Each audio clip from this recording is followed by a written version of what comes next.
আমি ঘুম থেকে উঠেছি হঠাৎ আমি শুনছি মায়ের নাকি শরীর খারাপ।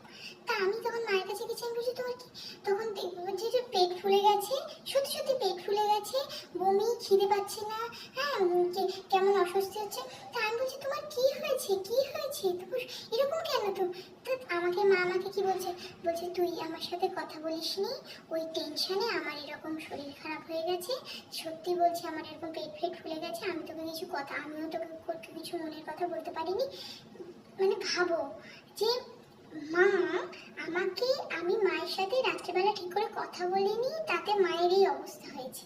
হ্যাঁ, মানে আমি ভাবি, মানে আমি সত্যি, আমি তাই মাঝে মাঝে ভাবি যে আমি কি কি ভালো একটা কপাল করেছি যে আমি এরকম একটা মা পেয়েছি। মানে আমি কথা না বললে ওনার পেট ফুলে যায়, শরীর খারাপ হয়ে যায়। মানে এই মানুষটাকে আমি ভালোবাসবো না, আমি কাকে ভালোবাসবো পৃথিবীতে?